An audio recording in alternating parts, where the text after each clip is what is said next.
The great peak of Aeonia did not measure time in days or years, but in the slow, patient crawl of glaciers and the steady push of tectonic plates. It was alive.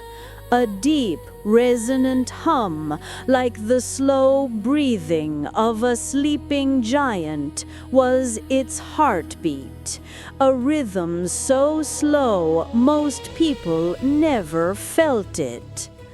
But Lyra could. She was a stone singer. When she placed her hands on the cool, solid rock, the world of chatter and noise would fade, replaced by the mountain's deep geologic song. She could feel its ancient memories of ice and fire, and the contented, steady pulse of its stone heart. Lately, however, a new frantic rhythm had infected the mountain. A sharp, painful shuddering that spoke of a growing fever. Dangerous rock slides plagued the high passes, and unpredictable jets of scalding steam erupted from new fissures in the ground. The mountain was in distress. The source of the trouble was the new mining operation. Foreman Borin, a pragmatic man who saw the mountain as a vast treasure chest, had brought in powerful resonance drills. Their high-frequency vibrations could shatter rock and unearth rare crystals at an incredible speed, bringing due prosperity to the village below.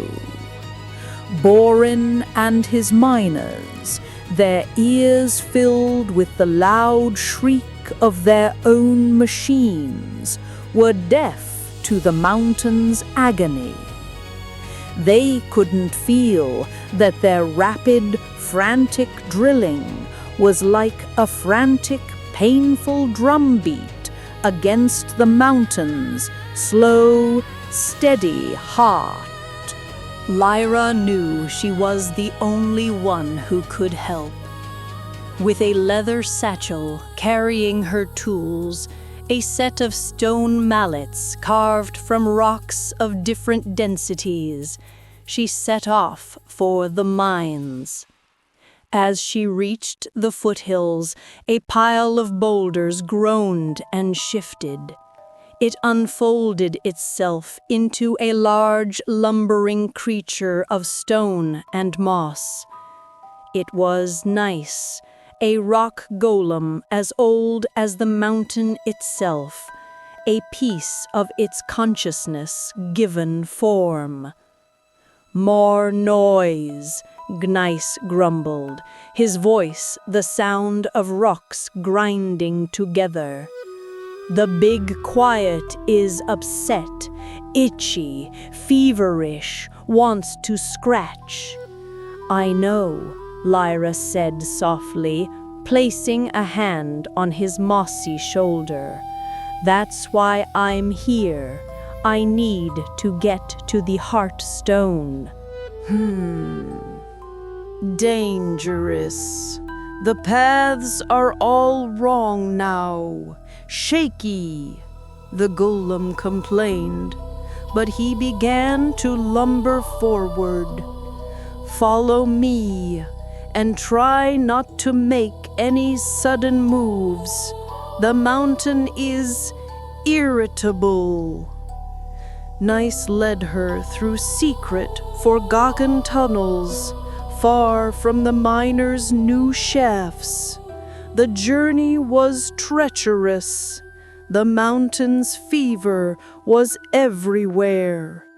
A low, painful hum vibrated through the soles of Lyra's boots.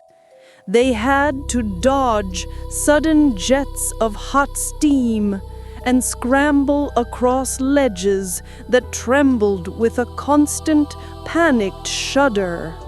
At last, they arrived in a vast cathedral-like cavern at the mountain's core.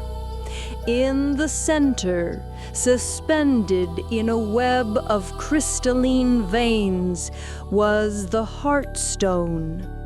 It was a colossal geode, easily the size of a house.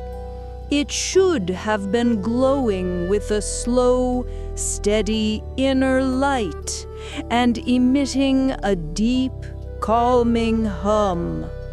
Instead, it was flashing a frantic, angry red, and the vibration it gave off was a painful, high-pitched shriek, the echo of the miners' drills. The cavern was unstable.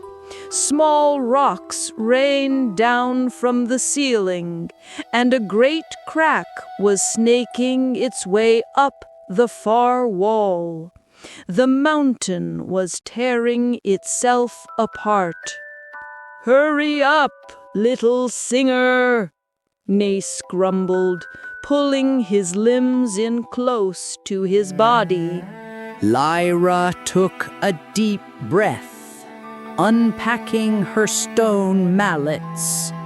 She didn't try to overpower the frantic noise.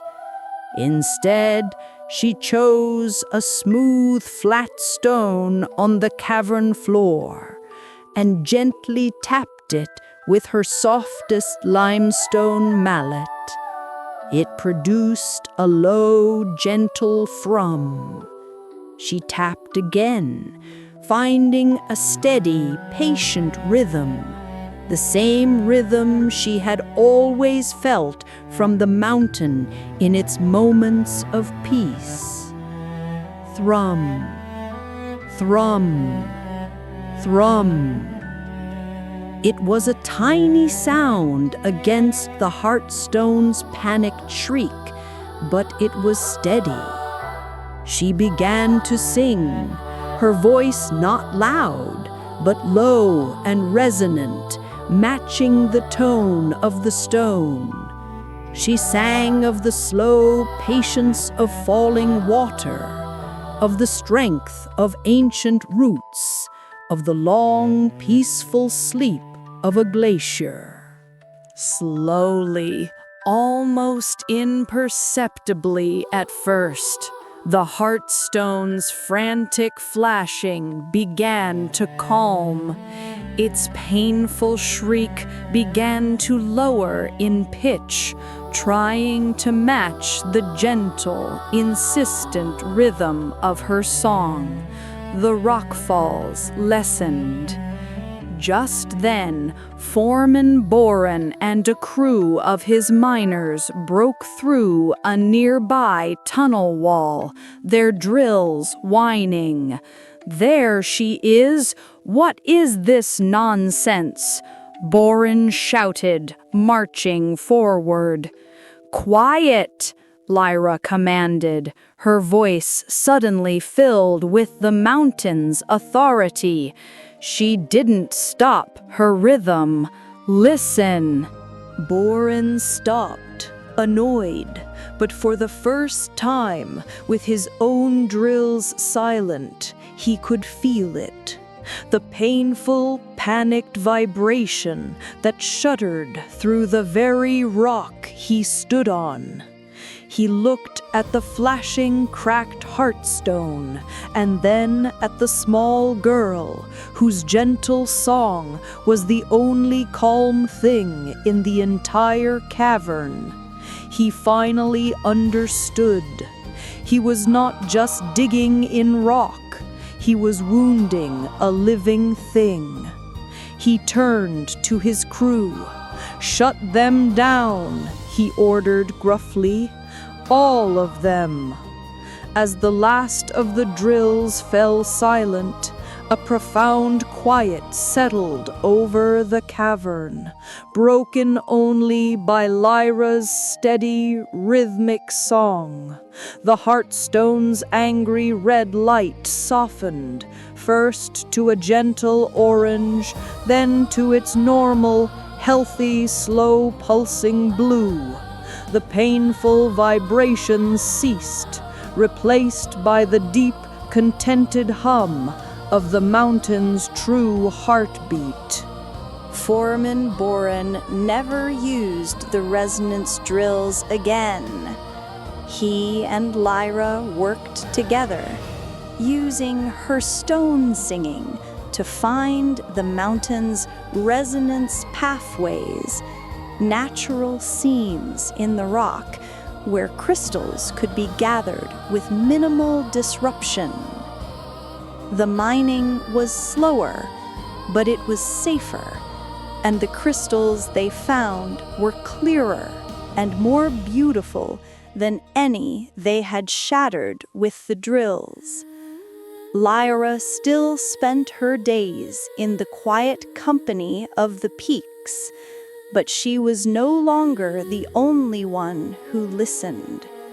The miners learned to place a hand on the rock, to feel for the slow, steady pulse, and to work with the mountain's ancient, powerful rhythm. They had learned that the greatest strength and the richest treasure came not from a frantic rush, but from a deep and patient harmony.